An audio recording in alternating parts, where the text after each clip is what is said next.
I'm Caroline Roberts, 30 years old, a veteran who served 8 years and earned 3 Bronze Stars for combat deployments. For years, I gave everything: discipline, sacrifice, even my health, to a family that rarely listened and never seemed to believe in me. But when my own father testified in court that I was just a deadbeat, siding against me over my grandmother's estate, I made a choice that changed everything. Have you ever been betrayed by the very person you spent your life trying to prove yourself to? If so, share your story in the comments. You're not alone. Before I get into what happened, let me know where you're watching from. And if you've ever had to stand your ground against family or fight for your worth, hit that like button and subscribe for more real stories about boundaries and resilience. What happened next might just surprise you. By October, I was fighting on multiple fronts: the legal case, the family pressure, and my own growing doubts about whether I was making a terrible mistake. The woman who'd coordinated complex military operations was struggling to handle a simple estate dispute. Maybe they were right. Maybe I really was too damaged, too unstable, too fundamentally broken to function in the civilian world.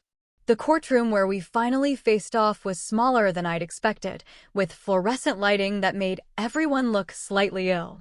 Judge Patricia Walsh presided from a bench that seemed too large for the mundane family dispute we were about to air. David sat with his lawyer at one table, looking confident in his tailored suit and polished shoes. I sat with Sarah at another, wearing my only interview outfit and feeling like a fraud in corporate drag. The proceeding began with David's attorney, a silver-haired man named Morrison, who spoke in the carefully modulated tones of someone accustomed to being taken seriously. He painted a picture of my life that was technically accurate but emotionally devastating. Unemployed for 11 months. Living with parents at age 30. No permanent address, no steady income, no clear career trajectory. A history of impulsive decision-making that had led me to abandon conventional paths in favor of military service. "Your Honor," Morrison said, his voice carrying the weight of reasonable concern, "the petitioners are not questioning Miss Roberts' character or patriotism. They're simply concerned about her current life circumstances and whether she's in a position to make responsible financial decisions during this transitional period." Transitional period. As if my adult life was just a gap year that had stretched too long, a detour I needed to navigate before rejoining the real world where responsible people lived. Sarah fought back with facts and documentation. My military service record was exemplary. My financial management during deployment had been responsible. My savings account showed disciplined budgeting and careful planning. But the numbers seemed abstract against the concrete reality of my current circumstances. 30 years old and living in my childhood bedroom. Miss Roberts has demonstrated consistent financial responsibility throughout her military career, Sarah argued. Her current employment transition is temporary and should not be grounds for restricting her inheritance rights. Morrison smiled the patient smile of someone who held all the cards. Counsel raises valid points about Miss Roberts' past financial management. However, we're concerned about her current judgment and decision-making capacity. Military service, while admirable, doesn't necessarily prepare someone for civilian financial management. There it was again. The subtle dismissal of my service as irrelevant training for real-world responsibilities. 8 years of managing budgets, personnel, and logistics under combat conditions, reduced to inadequate preparation for balancing a checkbook. The testimony began with David, who spoke in measured tones about his concerns for my welfare. He mentioned my struggles with civilian employment, my apparent difficulty adapting to post-military life, my tendency toward isolation, and what he called defensive responses to family input. He painted himself as the caring older brother who just wanted to protect his sister from her own poor judgment. "She's always been impulsive," he said, glancing at me with what looked like genuine concern. "Even as kids, she'd make dramatic gestures instead of thinking things through." The military thing was just the latest example. The military thing. My 8 years of service dismissed as a dramatic gesture, like dyeing my hair purple or joining a rock band. I felt Sarah's hand on my arm, a warning to stay calm, but my pulse was already accelerating to combat rhythm. Michelle's testimony followed the same script. She worried about my mental health, my social isolation, my apparent inability to commit to conventional life paths. She mentioned that I'd been different since coming home, more withdrawn and defensive. She suggested that my current living situation indicated an inability to function independently. "I love my sister," she said, her voice catching slightly. "But she seems lost right now.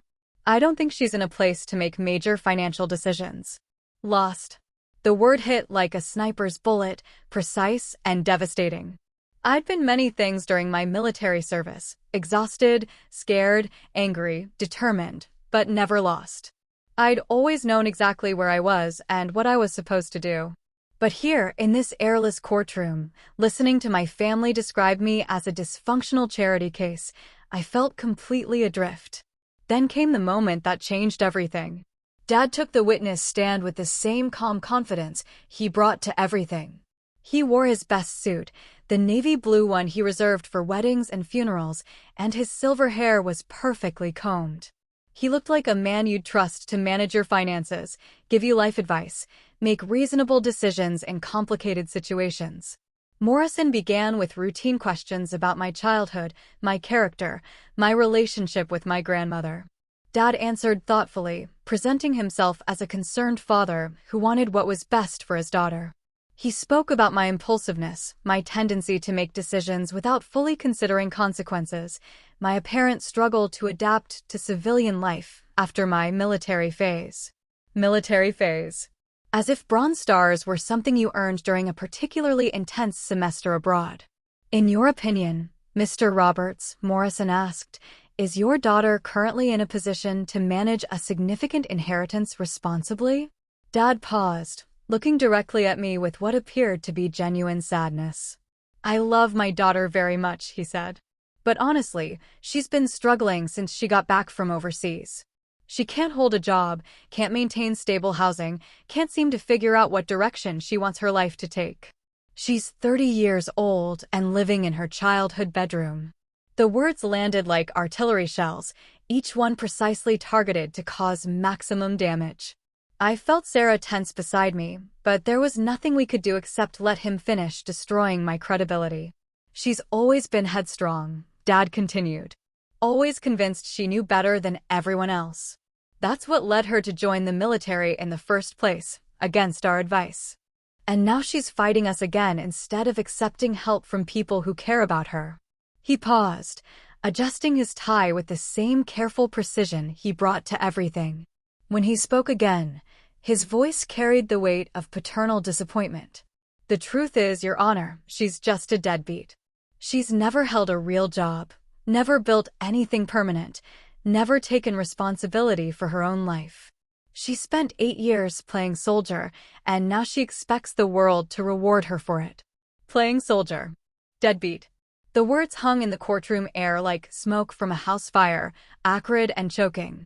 I felt something fundamental break inside me, not just my heart but my understanding of who I was in the world. This was my father, the man whose approval I'd spent 30 years chasing, reducing my service to a game and my character to worthlessness. In front of a judge, in front of lawyers, in front of my siblings who nodded along as if he'd simply stated obvious truth. The silence stretched for what felt like hours, but was probably only seconds.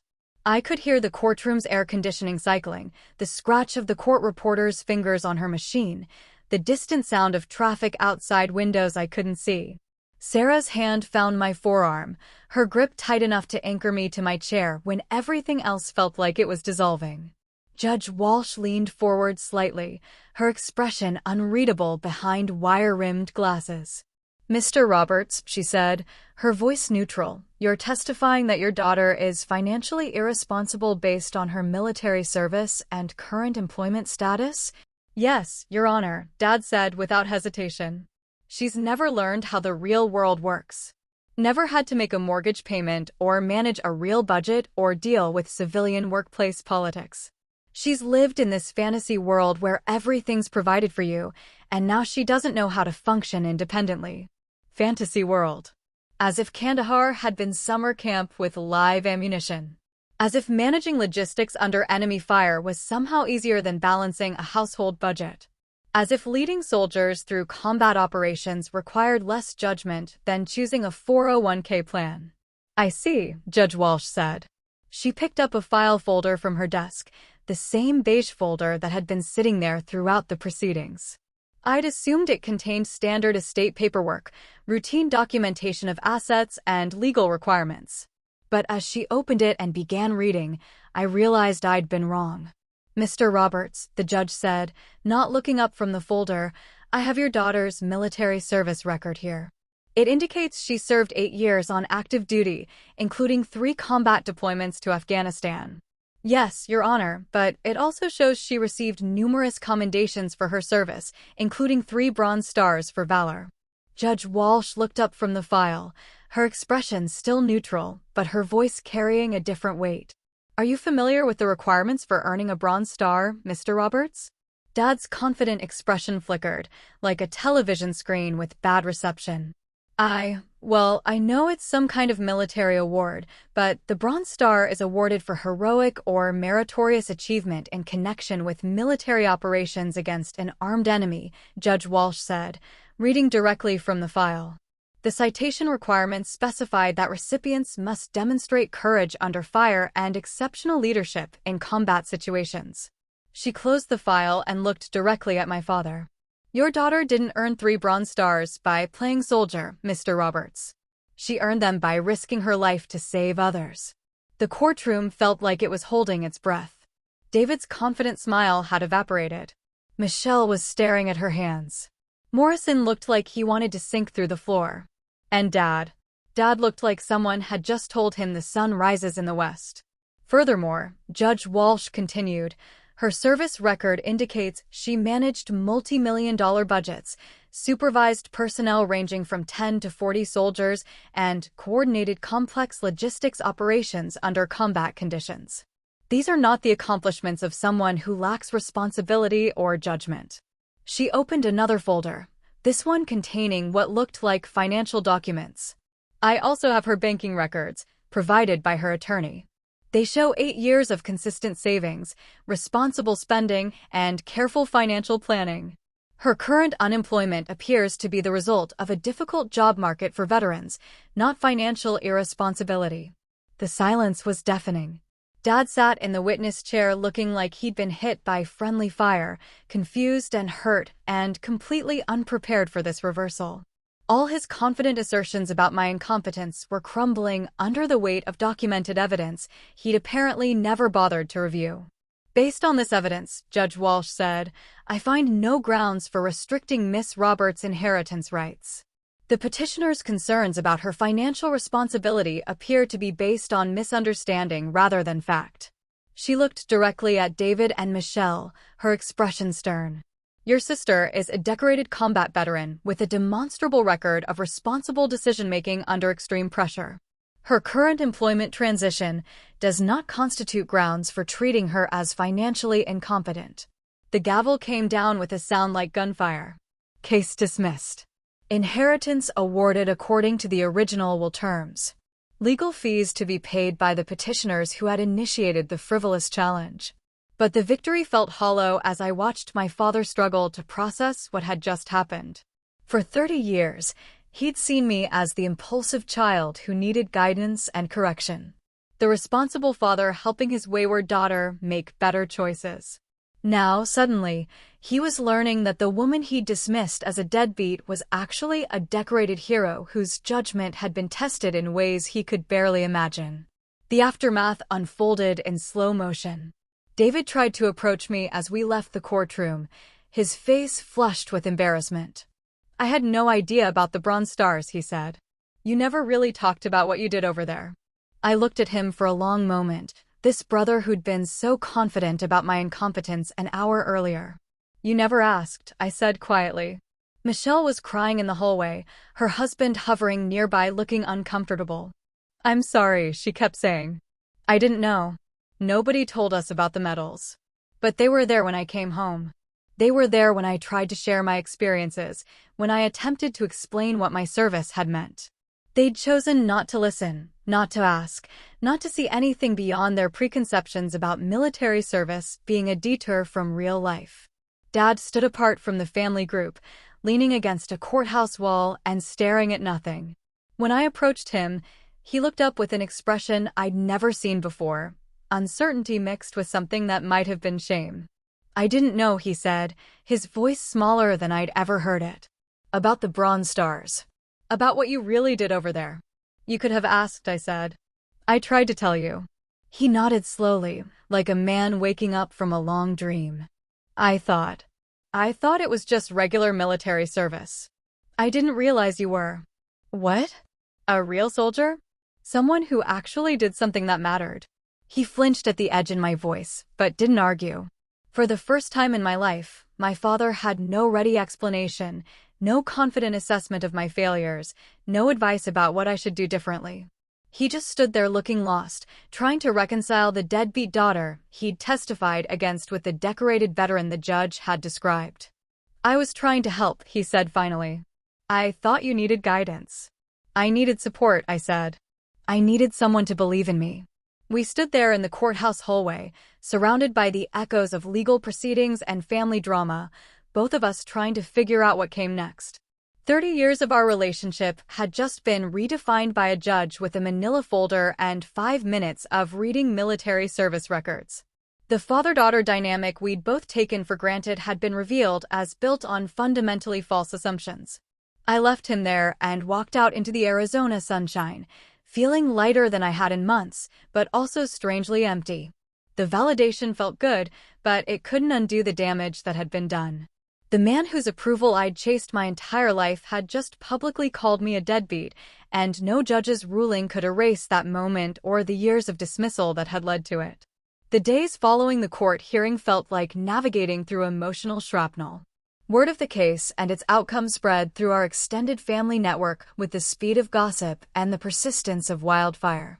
Suddenly, everyone wanted to know about my Bronze Stars, my combat service, the heroic actions that had somehow been invisible to them for over a year. Aunt Linda called to apologize for her previous comments about my need to settle down. Uncle Ray, who'd served briefly in Vietnam, wanted to swap war stories he'd never bothered asking about before. Cousins who'd treated my military service as a curiosity now spoke about it with hushed reverence, as if Judge Walsh's words had somehow transformed me from family disappointment to family hero overnight. The attention felt hollow. These were the same people who'd watched Dad dismiss my service for months, without a single objection. They'd nodded along when he described my military years as a phase, my unemployment as evidence of incompetence, my Bronze Stars as irrelevant trinkets. Now they wanted to claim reflected glory from accomplishments they'd helped diminish. "I always knew you were special," Aunt Linda said during one particularly grating phone call. "I remember telling your father that military service would be good for you." I remembered those conversations differently. I remembered her asking when I was going to get a real job, when I was planning to start a family, whether I thought I was too good for civilian work. But rewriting history seemed to be the family specialty. The hardest part was dealing with David and Michelle, who'd gone from confident opponents to bewildered siblings trying to process their complete misunderstanding of who I was. David called repeatedly, leaving voicemails that mixed genuine remorse with frustrated confusion. "Why didn't you ever talk about the medals?" he asked in one message. "We had no idea what you'd really done over there." But I had tried to talk about it. Not the classified details, not the specific operations that couldn't be shared, but the general experience of leading soldiers through combat, making life-and-death decisions, earning recognition for courage under fire. Every attempt had been met with polite disinterest or gentle redirection toward more practical concerns about my post-military career plans. Michelle's approach was different, more emotional, laden with the kind of dramatic regret that made me question whether she was genuinely sorry or just sorry she'd been caught on the wrong side of the narrative. She showed up at my parents' house one evening, her eyes red from crying, clutching a printout of Bronze Star medal requirements she'd found online. "I had no idea," she said, sitting across from me in the living room where we'd played as children. "These citations, they say you saved people's lives. You were shot at. You could have died." "Yes," I said simply. "That's what combat means. But you never told us it was like that. You always made it sound so routine." I'd tried to spare them the details, partly for security reasons and partly because I'd learned that most people didn't really want to hear about the ugliness of war. They preferred sanitized versions, heroic narratives without the complexity of moral ambiguity, the weight of decisions that haunted you years later, the way courage and terror could coexist in the same moment. "You never asked," I said, repeating what had become my standard response to family members who suddenly wanted to understand what they'd ignored for over a year. Michelle's tears came harder then, the kind of crying that seemed designed to make me comfort her rather than process my own feelings about what had happened. "I'm so sorry," she sobbed. "I feel terrible about the court case. I was just trying to help." Helping. Everyone had been trying to help, apparently. David was helping by questioning my competence. Michelle was helping by supporting his concerns. Dad was helping by calling me a deadbeat in open court. The helping had nearly cost me my inheritance and definitely cost me any remaining illusions about my family's faith in my judgment. The dynamic with Mom was the most complicated of all. She'd stayed officially neutral during the legal proceedings, but I'd sensed her quiet agreement with Dad's assessment of my situation. Now she seemed caught between guilt about not defending me and confusion about how she'd so thoroughly misunderstood my military service. "Your father feels terrible," she said one morning over coffee, as if his feelings were the primary concern. "He had no idea about your medals. He's always been so proud of your service." Proud. The word felt meaningless after months of being treated like a family embarrassment. If he'd been proud, he'd hidden it remarkably well. If he'd respected my service, he'd managed to keep that respect completely separate from every conversation we'd had about my post-military life. He called me a deadbeat in court, Mom. In front of a judge. In front of everyone.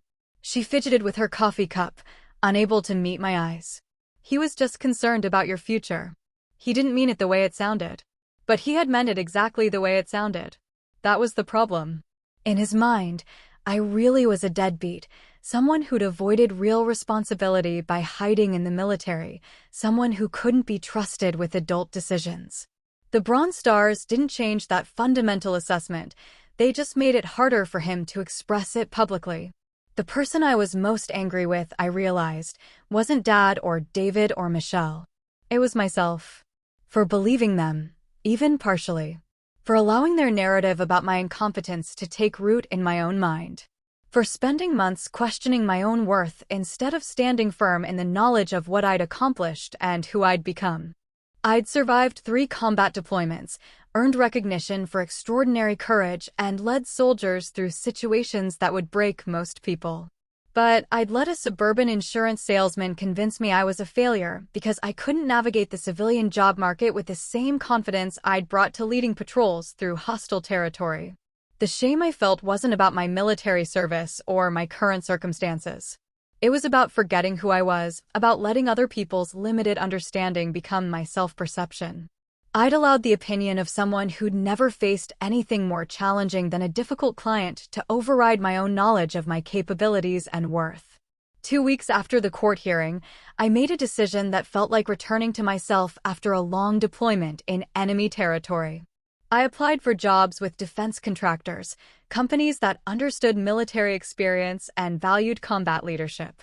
I reached out to my network of fellow veterans, people who knew what Bronze Stars meant and why they mattered. I started the process of moving out of my childhood bedroom and into an apartment of my own. The responses came quickly. 3 interviews in the first week, 2 job offers by the end of the month. Suddenly, I was valuable again, sought after, respected for the exact same experience my family had dismissed as irrelevant. The disconnect was jarring but instructive. The problem hadn't been my qualifications or my judgment. The problem had been trying to prove my worth to people who didn't understand what they were evaluating. Dad made several attempts to repair our relationship, awkward conversations where he tried to apologize without fully acknowledging what he'd done wrong. He wanted credit for raising a daughter who'd become a decorated veteran, but he also wanted to maintain that his concerns about my civilian transition had been reasonable given the information he'd had. "I'm proud of your service," he said during one particularly painful conversation. "I just wish you'd told me more about what you'd accomplished over there." But I had told him. Not in military jargon or formal citations, but in the language of someone trying to share meaningful experiences with family who cared enough to listen. He'd chosen not to hear it, just as he'd chosen not to ask follow-up questions or research what Bronze Stars represented or consider that someone who'd led soldiers through combat might have developed useful leadership skills. The relationship was damaged in ways that wouldn't be fixed by simple apologies or expressions of belated pride. Trust, once broken by public humiliation and systematic dismissal, couldn't be rebuilt through good intentions and awkward conversations. Some wounds heal with time and care. Others leave permanent scars that change how you move through the world. The question that haunted me wasn't whether Dad would eventually understand what he'd done wrong. It was whether I could ever trust his judgment about anything important again. When someone demonstrates that they're willing to publicly humiliate you based on assumptions they've never bothered to verify, when they reduce your life's most meaningful accomplishments to a phase, when they testify against you in court without doing basic research about your actual record of service, what does that tell you about their capacity for wisdom, fairness, or love? I'd spent 30 years believing that his approval mattered because his judgment was sound. Now I had to confront the possibility that his judgment had always been flawed, and I'd wasted decades chasing validation from someone whose opinions weren't worth having. The months that followed the court hearing became a careful experiment in rebuilding my sense of self outside the framework of family approval. I took a position with a defense contractor in Northern Virginia, managing logistics for overseas operations. The work was challenging and meaningful, drawing directly on skills I developed during my military service. My Bronze Stars weren't curiosities in this environment, they were credentials that opened doors and earned immediate respect. My new colleagues were mostly veterans themselves, people who understood the weight of combat experience without needing detailed explanations. They knew what it meant to make decisions under fire, to be responsible for other people's lives, to carry the knowledge of how quickly everything could go wrong. Conversations flowed in shorthand references to shared experiences, professional vocabulary that civilians often found off-putting, but that felt like coming home to me. For the first time since leaving the Army, I felt competent again. Not just employed, but genuinely good at what I was doing. My military experience wasn't a detour from real life. It was the foundation for everything I was building now. The skills I'd developed leading soldiers through hostile territory translated perfectly to managing complex projects under deadline pressure. The judgment I'd exercised coordinating with local officials in Afghanistan served me well in navigating corporate politics and client relationships. Within 6 months, I'd earned a promotion and a substantial raise. My supervisor, a former Marine colonel named Patricia Hayes, became something of a mentor, helping me translate military leadership principles into civilian management strategies. The conversations we had about command responsibility and decision-making under pressure felt like advanced coursework after years of being lectured about basic life skills by people who'd never faced anything more stressful than traffic jams.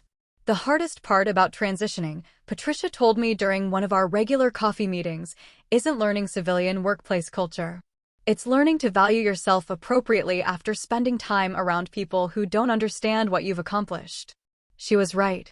The civilian world was full of people like my family, well-meaning individuals who simply lacked the context to evaluate military service accurately. They knew it was supposed to be respected, but they didn't know why or how. They confused uniformed service with mindless obedience, combat leadership with following orders, decorated valor with participation trophy culture. The geographic distance from Phoenix helped enormously.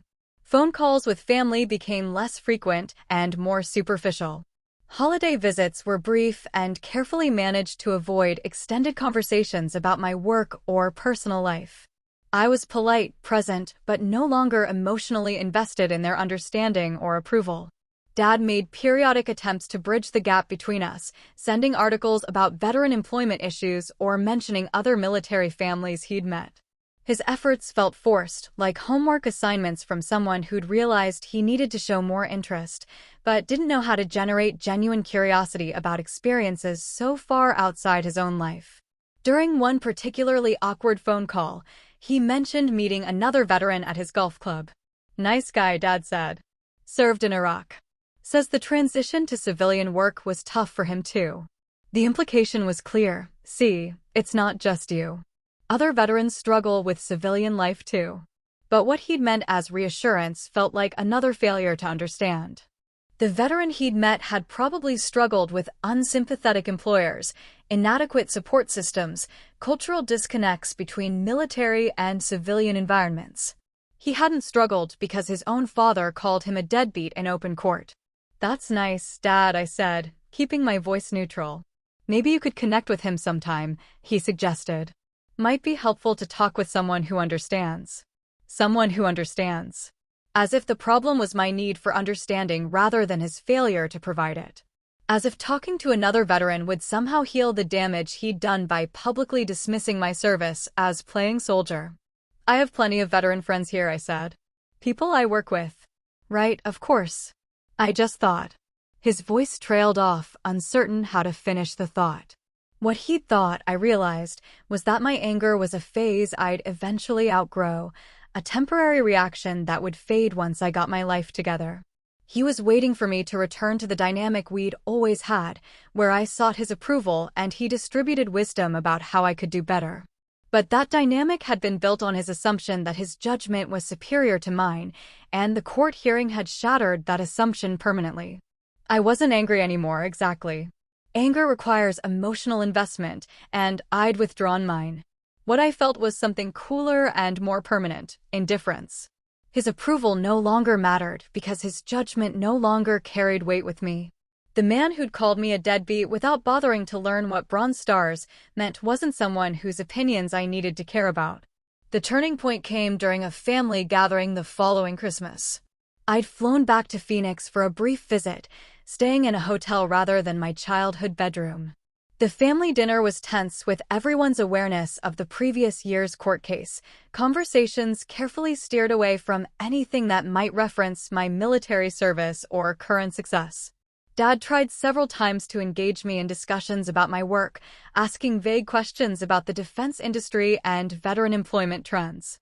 His efforts felt performative, like someone who'd read an article about connecting with military children and was trying to implement the advice.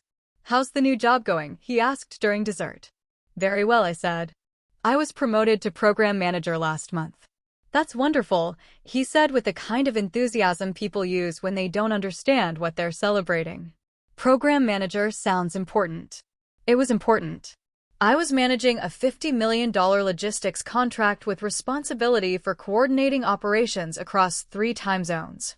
But explaining the scope of my work would require him to understand that military experience was valuable, that leadership under pressure was a transferable skill, that Bronze Stars represented real accomplishments rather than consolation prizes. "It keeps me busy," I said instead.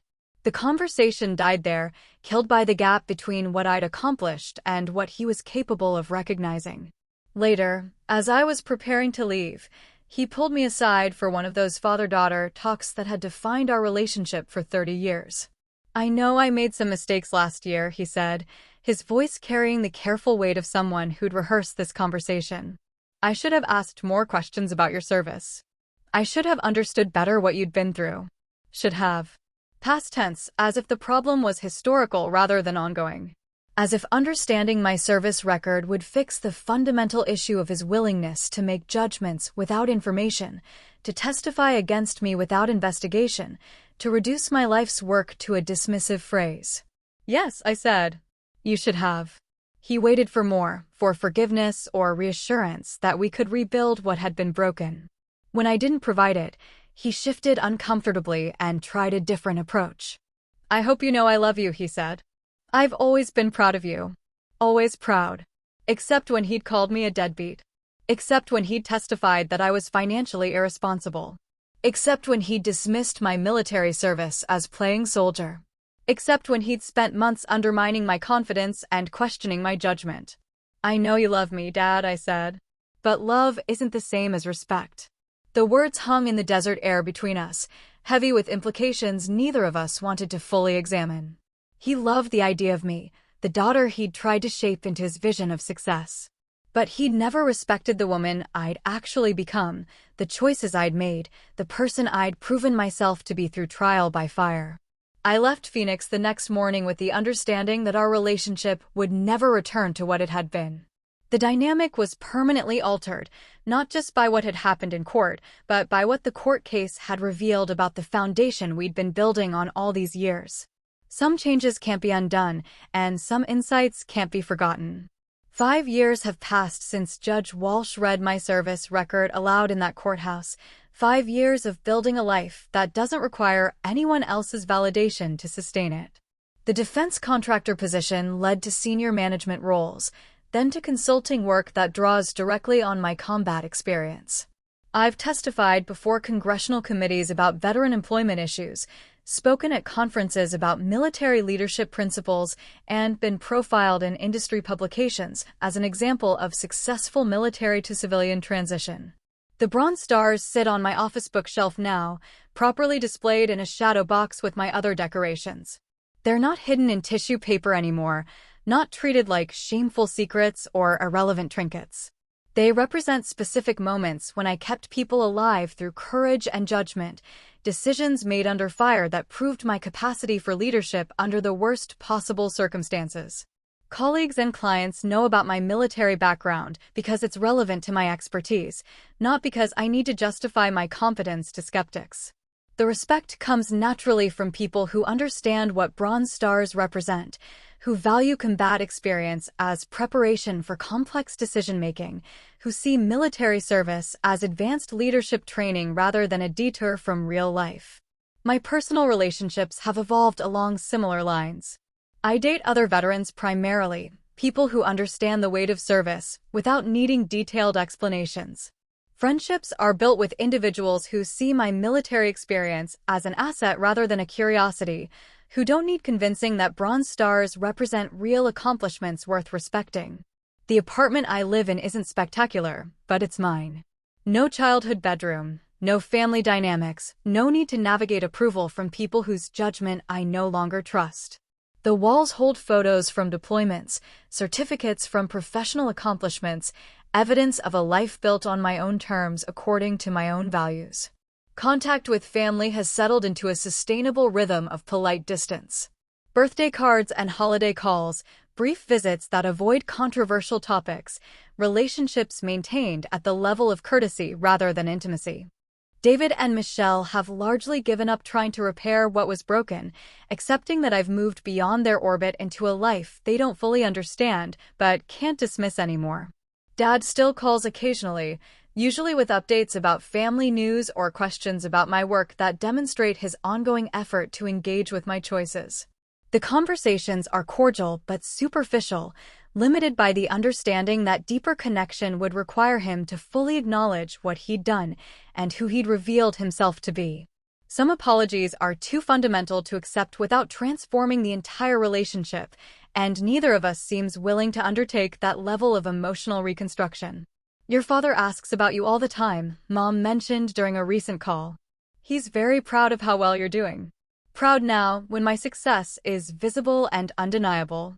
Proud when magazine articles describe my expertise and congressional testimony validates my knowledge. Proud when the evidence is overwhelming enough that even he can't dismiss it as irrelevant or temporary.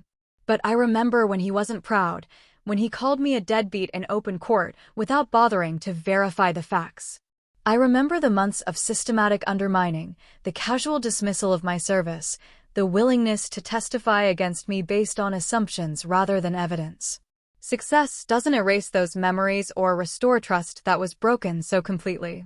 The most profound change has been internal, in my relationship with my own sense of worth. For 30 years, I'd measured my value through other people's recognition, particularly his. My accomplishments mattered only if they impressed the right audience, if they earned approval from someone whose opinion I'd been taught to value above my own judgment. Now I know what I've done and what it means, independent of anyone else's understanding or acknowledgement. I've saved lives under fire and earned recognition for extraordinary courage. I've led people through situations that test character at the deepest level. I've proven my competence and judgment in ways that matter more than civilian metrics of success, like marriage timing or mortgage payments. The Bronze Stars represent moments of pure moral clarity, Split seconds when everything else fell away except the need to act with courage and wisdom. Those moments define who I am at my core, regardless of how others choose to interpret or dismiss my service. They're not subject to revision by people who weren't there, who don't understand what they cost, who can't imagine the weight of decisions made under enemy fire. Sometimes I wonder if Dad truly understands what he destroyed that day in court, whether he grasps the permanence of calling your own daughter a deadbeat in public testimony. I think he believes the damage was temporary, something that could be fixed with time and good intentions. But some words can't be taken back, and some insights about character can't be forgotten.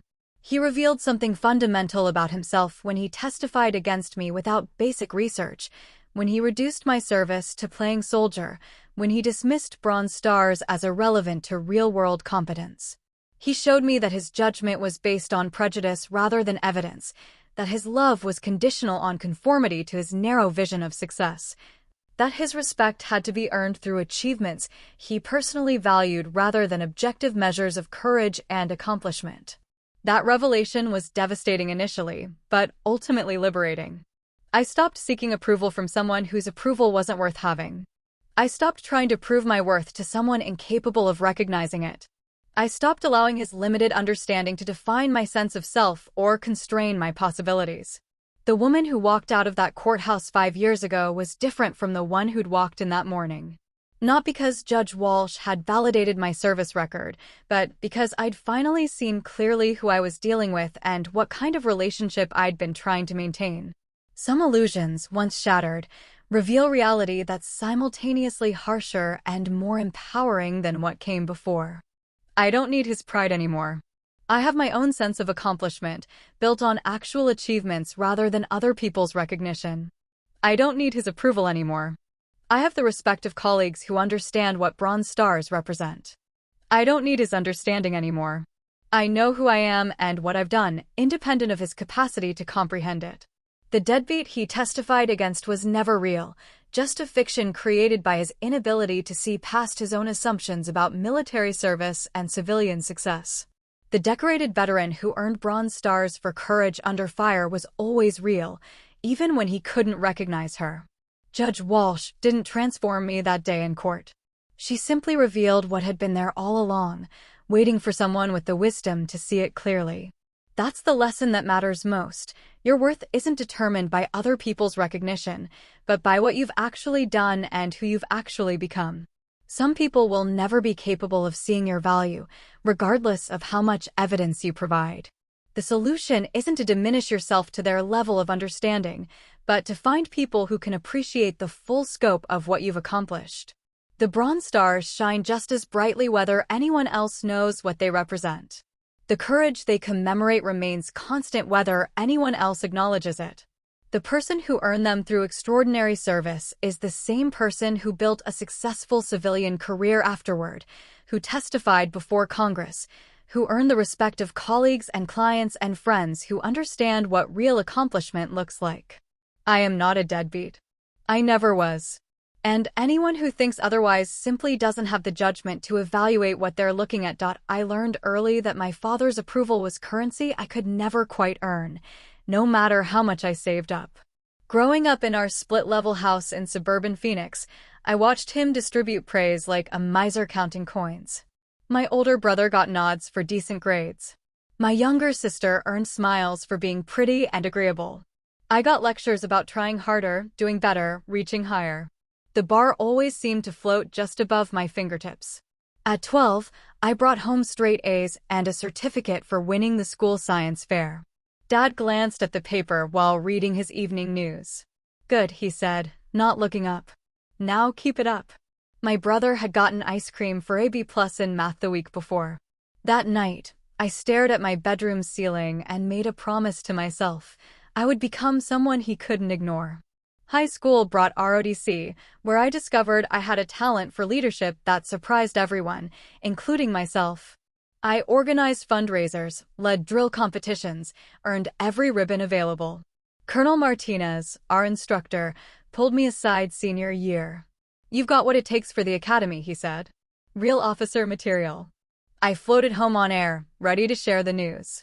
Dad was in his garage, tinkering with his Buick's engine. Military, he said when I told him. That's just government work. No real future in it. He wiped his hands on a rag, not meeting my eyes. Besides, girls who go into the service, well, people talk. I enlisted anyway the day after graduation, choosing infantry because it was the hardest thing I could think of. If I was going to prove myself, I wouldn't take the easy path. Basic training at Fort Benning broke down plenty of recruits who thought they were tough. I thrived. The drill sergeant's insults bounced off me like rubber bullets. I'd heard worse at my own dinner table, delivered with less honesty and more psychological precision.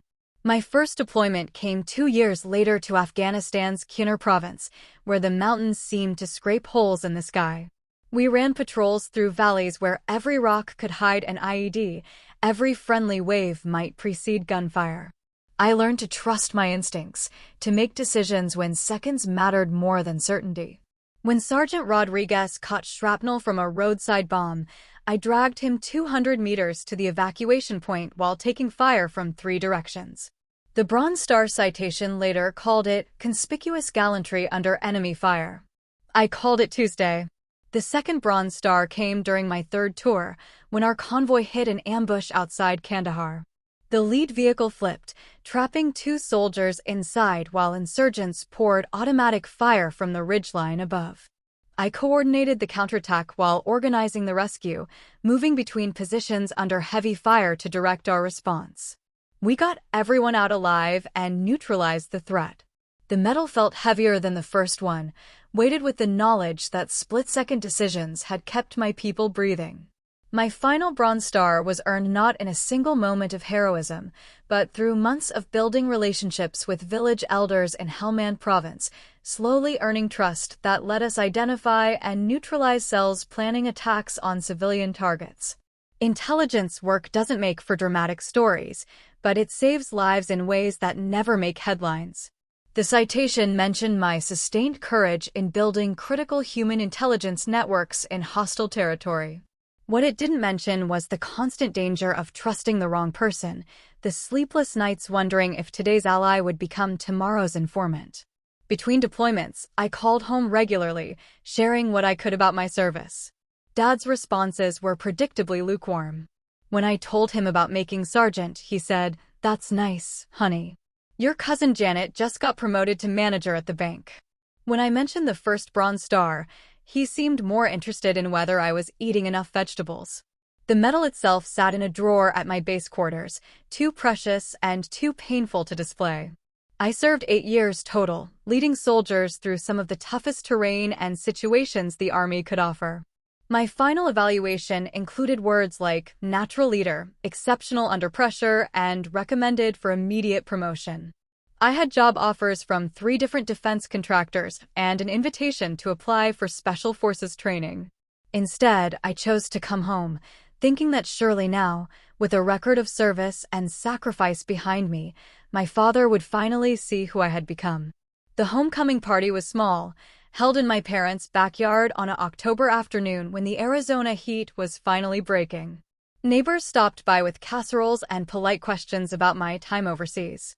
Dad manned the grill, flipping burgers with the same methodical precision he brought to everything. When Mrs. Henderson from next door asked about my service, he shrugged.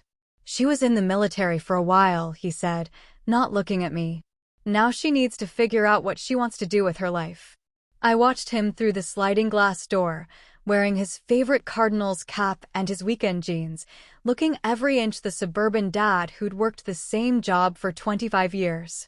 He had never spent a night wondering if he'd see sunrise. He had never held a dying soldier's hand or made decisions that meant the difference between his people coming home or coming home in boxes. He had never earned the right to reduce my service to a while.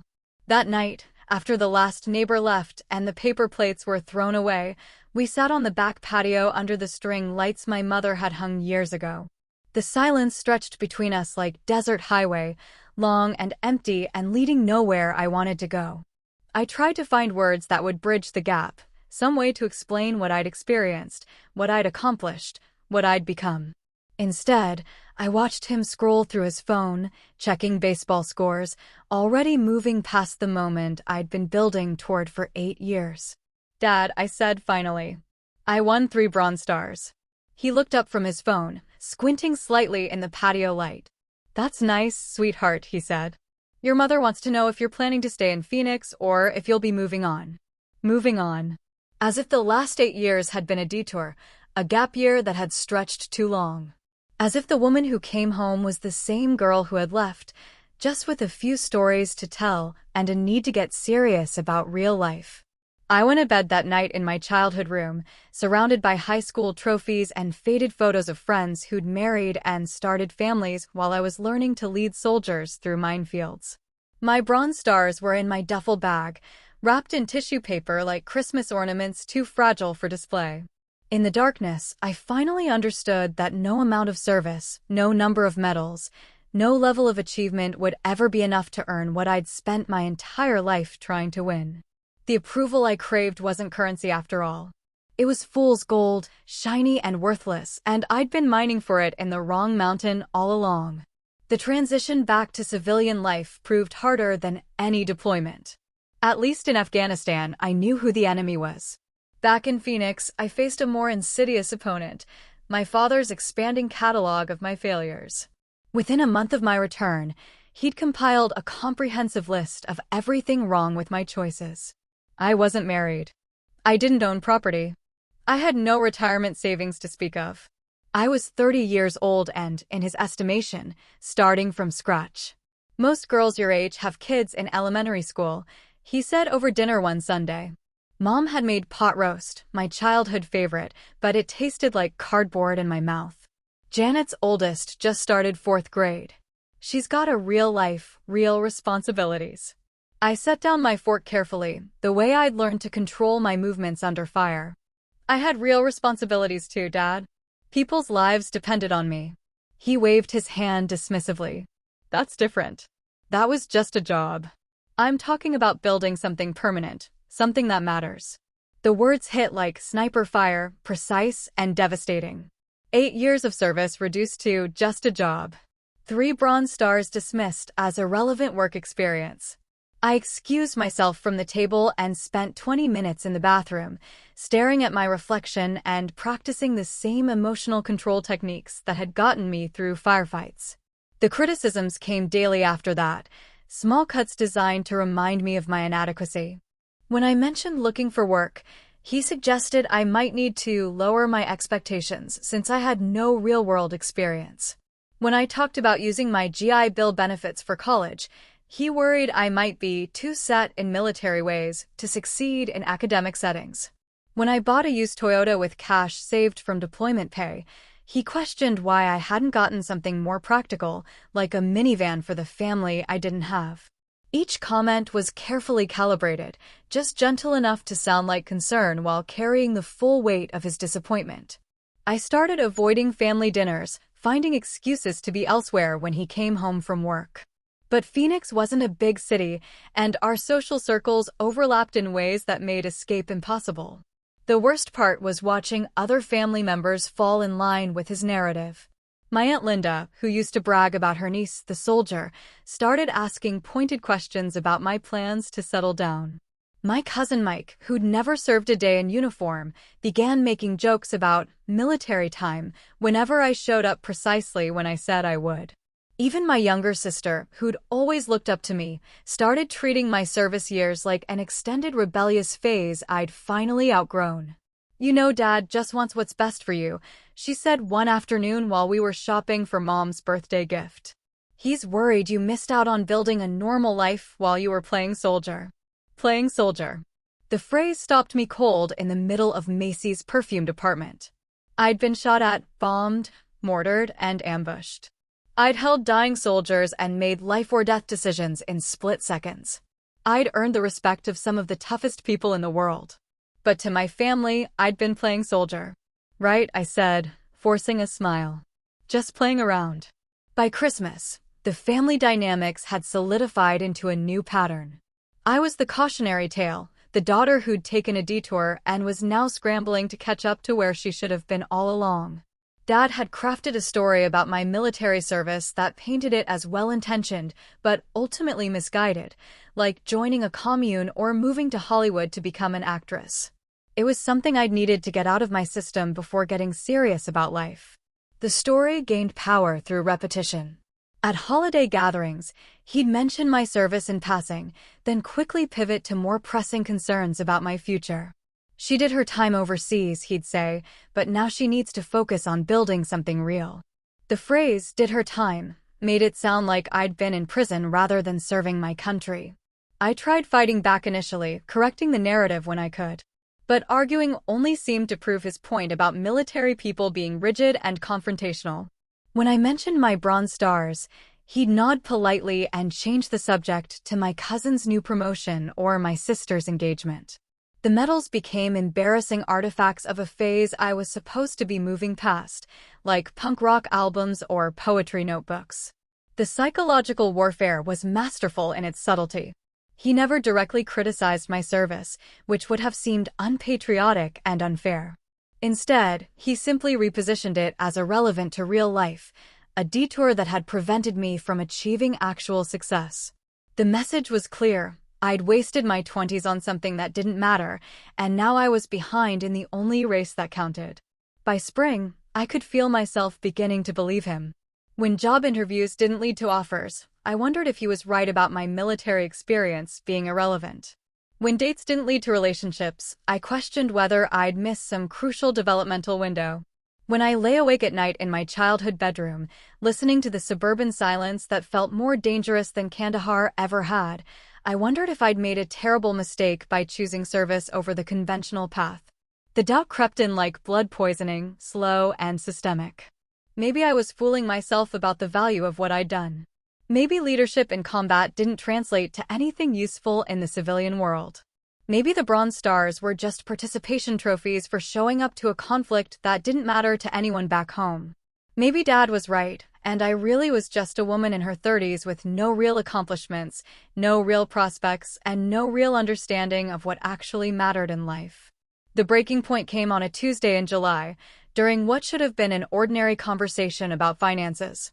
I'd been living with my parents for 8 months, paying modest rent while I looked for work and figured out my next steps. The job search had been brutal.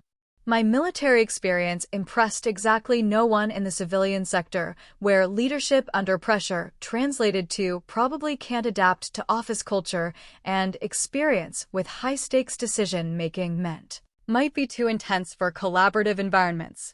I was at the kitchen table with my laptop, reviewing my resume for the 100th time, when Dad came in from his Tuesday golf game. He poured himself a glass of iced tea and glanced over my shoulder at the screen. "Still applying for those same jobs?" he asked. "Maybe you should consider something more entry-level. Get your foot in the door somewhere."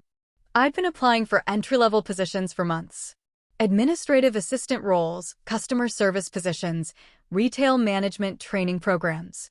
Anything that might value my experience organizing people and resources under pressure. The responses had been uniformly discouraging. Overqualified for some positions, underqualified for others, wrong cultural fit for most. "I'm qualified for better positions than entry-level," I said, not looking up from my screen. He sat down across from me, his golf shoes still on, leaving small divots of grass on Mom's clean floor. "Qualified how? You've never worked in an office. You don't know how business really operates. 8 years following orders doesn't prepare you for civilian leadership." The words hung in the air like smoke from an IED blast. Following orders. As if I'd spent 8 years saluting and marching in formation instead of making complex decisions that kept people alive. I didn't just follow orders, Dad. I gave them.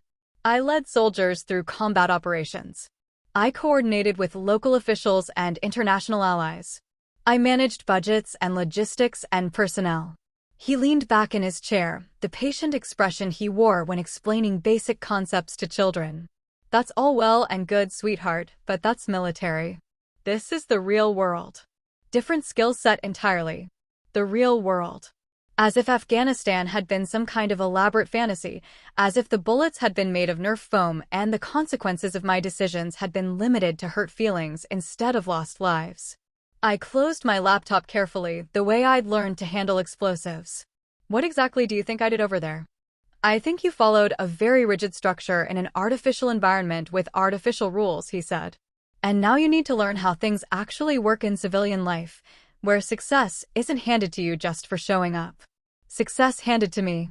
3 bronze stars awarded for courage under fire, dismissed as participation trophies. 8 years of leadership in life-or-death situations, reduced to following orders in an artificial environment. I felt something crucial break inside me, like a load-bearing wall finally giving way under too much pressure. You think bronze stars are handed out for showing up? I asked quietly. He shrugged, already losing interest in the conversation. Military decorations are fine, honey, but they don't pay the bills. You need to focus on building real marketable skills. That night, I called my old squad leader, Maria Santos, who'd transitioned out 2 years earlier and was now managing a logistics company in San Diego. I needed to hear from someone who understood what our service had actually meant, what we'd actually accomplished. Your dad said what? Maria's voice was sharp with disbelief. Jesus Christ, you earned those bronze stars by keeping people alive under fire. That's not following orders, that's making decisions most people couldn't handle in a million years. I know, I said, though I was beginning to question what I knew. But maybe he's right that it doesn't translate. Maybe civilian employers don't see it the same way. Bullshit, Maria said. I use skills from our deployments every single day. Crisis management, resource allocation, personnel leadership under stress. The problem isn't your qualifications. The problem is that most civilian employers don't know how to evaluate military experience. We talked for 2 hours, and by the end of the call, I felt marginally more human. But the damage was already spreading. Dad's narrative about my service was becoming my internal monologue, the voice that whispered doubts during job interviews and questioned my worth during sleepless nights. The psychological erosion was subtle but relentless. When I mentioned possible career moves, he'd respond with gentle skepticism about whether I was being realistic. When I talked about relocating for better opportunities, he'd wonder aloud whether I was just running away from problems instead of addressing them. When I expressed frustration with the job search, he'd suggest that maybe I needed to adjust my expectations rather than blame the market. Each conversation left me feeling smaller, less certain of my own abilities. The confident leader who'd coordinated complex operations under enemy fire was slowly disappearing, replaced by a woman who second-guessed every decision and questioned every instinct. I'd survived IED blasts and firefights, but I was being systematically dismantled by a man who'd never faced anything more dangerous than a difficult customer at his insurance office. By August, I'd stopped mentioning my military service in casual conversations. It was easier to let people assume I was a late starter, someone who'd taken time to find her direction, rather than explain awards and achievements that apparently meant nothing in the real world. The bronze stars went deeper into the drawer, wrapped in tissue paper like evidence of a crime I was trying to forget. The worst part was that I could feel myself beginning to see him as right and myself as delusional. Maybe I had been living in an artificial world where different rules applied. Maybe real success meant mortgages and marriage and climbing corporate ladders in ways I'd never learned. Maybe the respect I'd earned from fellow soldiers was worthless currency in the only economy that mattered. The legal trouble started with something that should have been simple: settling my grandmother's estate. She'd passed the previous winter, leaving behind a small house in Tucson and enough savings to matter, but not enough to avoid complications. The will was straightforward, splitting everything equally between her 3 grandchildren, myself, my brother David, and my sister Michelle. But simple things rarely stay simple when family money is involved. David had always been the golden child, the one who'd followed the prescribed path of college, marriage, and corporate success. He worked in pharmaceutical sales, drove a BMW, and lived in a subdivision where every house looked like a minor variation on the same theme. Michelle had chosen the traditional route as well, marrying her high school boyfriend and producing 2 children who served as evidence of her successful launch into proper adulthood. I was the outlier, the one who'd chosen service over security, sacrifice over stability. And apparently, that made me the weak link in the inheritance chain. The first sign of trouble came during our initial meeting with the lawyer, a soft-spoken man named Henderson who handled routine estate work from an office that smelled like old leather and disappointment. David brought his wife Jennifer, a sharp-faced woman who worked in real estate. Michelle came with her husband Tom, who nodded along with whatever the last person had said. I came alone. The distribution is straightforward, Henderson explained, adjusting his reading glasses. 1/3 shares of all assets, with the house to be sold and proceeds divided equally. Actually, David said, we need to discuss whether equal distribution makes sense in this case. I felt the first whisper of alarm, like hearing incoming artillery in the distance. What do you mean? Jennifer leaned forward, her manicured nails clicking against the conference table. We're concerned about your ability to handle your share responsibly, given your current circumstances. My current circumstances. Living with my parents while job hunting, surviving on savings from my deployment pay. Apparently, being between careers at 30 qualified as financial incompetence. I'm managing my finances just fine, I said carefully. Are you? David's voice carried the same patronizing tone Dad used when explaining why my military experience didn't count as real-world preparation. You've been unemployed for almost a year. You have no steady income, no permanent address, no long-term financial planning. Michelle nodded along, her husband following suit like a dashboard bobblehead. Maybe it would be better if David and I handled the estate management. You could get your share gradually as you get back on your feet. Gradual distribution. A trust fund arrangement where my siblings would decide when I was responsible enough to access my own inheritance. The humiliation burned like white phosphorus, slow and deep and impossible to extinguish. Grandmother left that money to me directly, I said. Not to be managed by committee. Of course, Jennifer said with a smile that belonged on a snake. But we're family. We want to protect you from making impulsive decisions while you're still figuring out your direction. Impulsive decisions.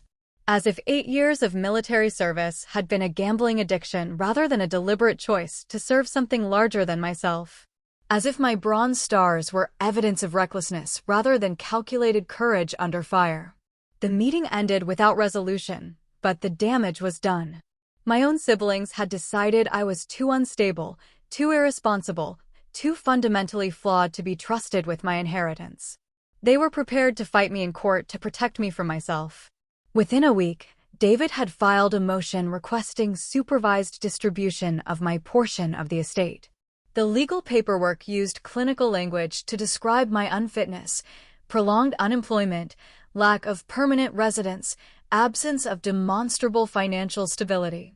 Reading those words felt like being diagnosed with a terminal disease by people who'd never gone to medical school. The preliminary hearing was set for September, giving me time to find legal representation and prepare my defense. I hired Sarah Kim, a former JAG officer who understood military service in ways civilian lawyers couldn't. She was direct, competent, and expensive enough to consume most of my remaining savings.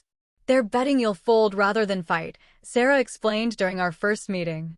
Estate disputes are costly and time-consuming. They think you'll accept their terms rather than risk losing everything in legal fees. They were almost right. The smart financial decision would have been to accept partial distribution and maintain family relationships. But this wasn't about money anymore. It was about whether I was the capable leader who'd earned bronze stars or the irresponsible deadbeat my family believed me to be. The weeks leading up to the hearing became a sustained campaign of psychological warfare. David called regularly with updates on legal proceedings, each conversation designed to remind me of the mounting costs and uncertain outcomes. This could drag on for months, he'd say. Wouldn't it be easier to work something out between us? Michelle took a different approach, playing the concerned sister who just wanted to protect me from making a mistake that would destroy our family relationships. People are talking, she'd warn. Everyone knows about the lawsuit now. Is this really how you want to be remembered?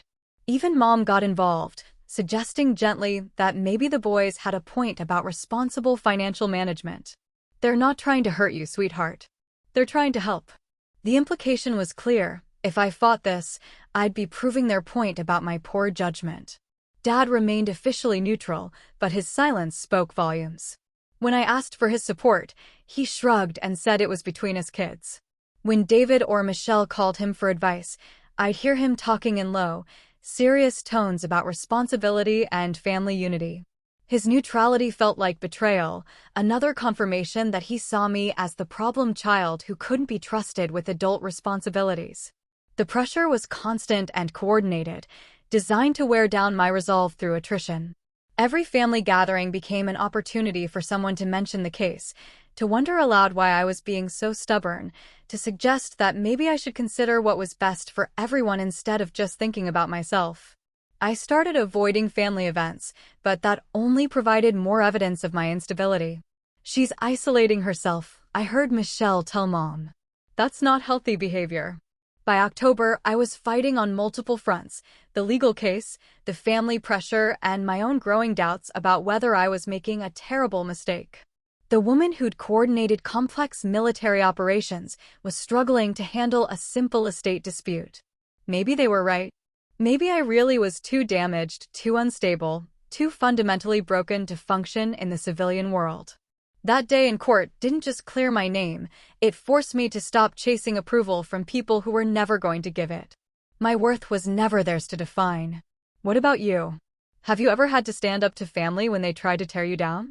Have you been underestimated or labeled unfairly by someone close? And if so, how did you handle it? Drop your story in the comments. I'd love to hear it. Don't forget to like this video, subscribe, and share it with someone who needs a reminder that their value isn't decided by anyone else.